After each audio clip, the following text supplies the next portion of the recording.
Perhatikan gambar 1.26 pada halaman 38.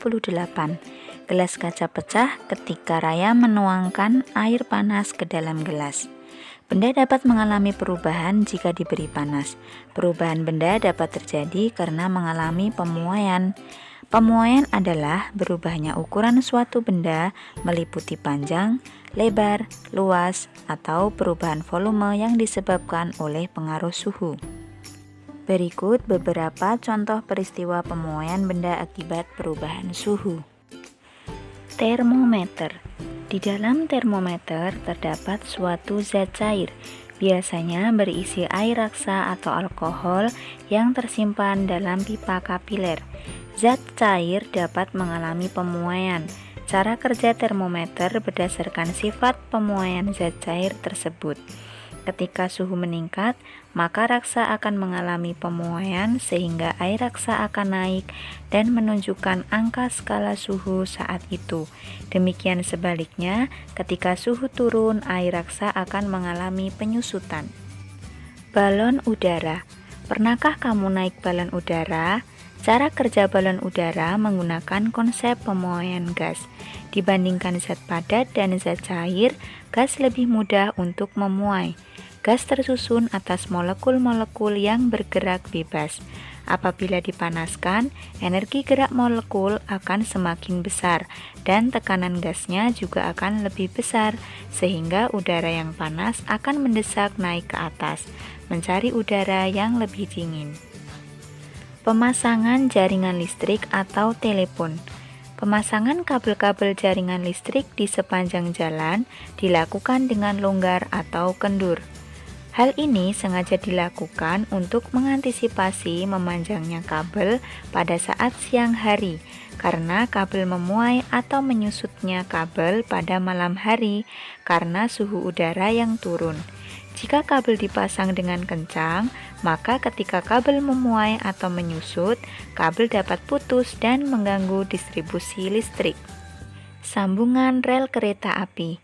Sama tujuannya dengan pemasangan kabel jaringan yang kendur, pemasangan sambungan rel kereta api sengaja dibuat bercelah, yang bertujuan agar rel tidak bengkok apabila mengalami pemuaian dan pertambahan panjang. Panjang celah antar sambungan harus diukur sedemikian rupa, sehingga tidak kurang antara panjang celah dan pertambahan panjang ketika memuai. Jika sambungan rel tidak dibuat renggang, maka saat pemuaian rel dapat membengkok sehingga membahayakan keselamatan penumpang kereta. Pemasangan kaca. Kaca pada jendela bisa saja pecah karena pemuaian saat terkena paparan panas dari sinar matahari secara langsung. Hal tersebut terjadi karena pemuaian panjang yang menekan bagian tepi kaca. Untuk itu, setiap kaca yang dipasang pada jendela selalu diberikan sedikit jarak atau ruang pada bagian tepi. Pemasangan keramik. Selain kaca, keramik juga dapat memuai. Selain pemasangan keramik, harus diberikan jarak antara satu dengan yang lainnya. Di tengah-tengah ruang tersebut biasanya diisi dengan bahan nut yang memiliki sifat fleksibel. Sambungan pada jembatan.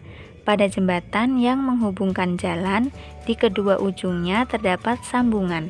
Sambungan ini berguna sebagai ruang pemuaian bahan jembatan pada saat terik matahari. Bila tidak ada sambungan ini, maka badan jembatan akan melengkung. Pengisian udara pada ban sepeda atau ban mobil. Ketika memompa udara ke dalam ban sepeda atau ban mobil, jangan mengisi udara terlalu banyak. Hal tersebut dapat berisiko ban meletus ketika siang hari, karena udara dalam ban mengalami pemuaian. Jika ban pecah, maka dapat terjadi kecelakaan dan mengancam keselamatan pengendaranya.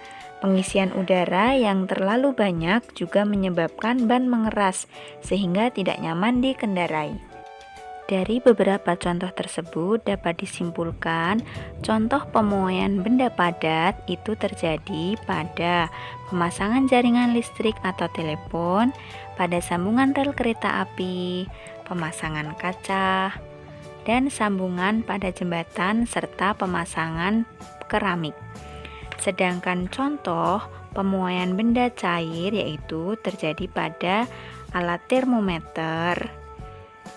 Kemudian contoh pemuaian benda gas itu contohnya pada balon udara dan pengisian udara pada ban sepeda atau ban mobil. Selanjutnya, tanggung jawab warga negara. Tanggung jawab adalah sesuatu yang harus dilakukan atau dilaksanakan dengan sepenuh hati. Tanggung jawab warga negara terhadap negara adalah melaksanakan kewajiban dan hak sebagai warga negara sesuai Undang-Undang Dasar Negara Republik Indonesia 1945 dan aturan yang berlaku lainnya.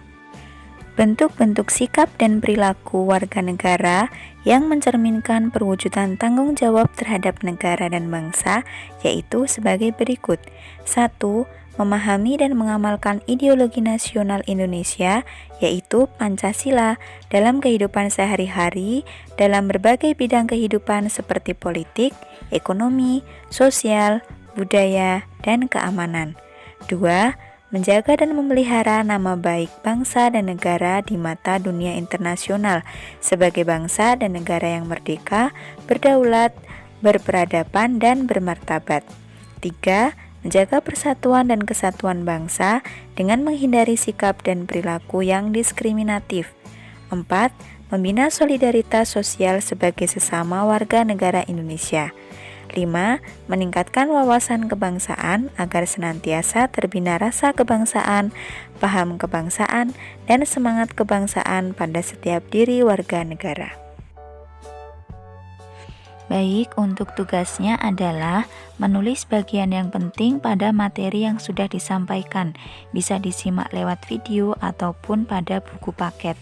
Karena pada materi ini merupakan materi penting yang akan dibahas lebih lanjut pada kelas selanjutnya, yaitu kelas 6. Kemudian yang kedua, silahkan lakukan percobaan. Contohnya seperti halaman 41 sampai dengan 43. Pilih salah satu percobaan, kemudian silahkan difoto pada waktu melakukan percobaan. Setelah selesai, silahkan menulis laporan kegiatan percobaan. Contohnya seperti halaman 43. Jadi silahkan dipilih akan mengamati pemuaian pada benda padat, benda cair, atau benda gas. Pilih salah satu. Jangan lupa untuk difoto pada waktu melakukan percobaan. Setelah selesai ditulis di laporan kegiatan percobaan, kemudian dikirimkan ke ustadzah lewat WA. Materi yang penting silahkan ditulis di buku tugas. Kemudian untuk percobaan dan hasil percobaannya silahkan difoto dan dikirim ke ustadzah hari ini. Terima kasih, selamat belajar. Wassalamualaikum warahmatullahi wabarakatuh.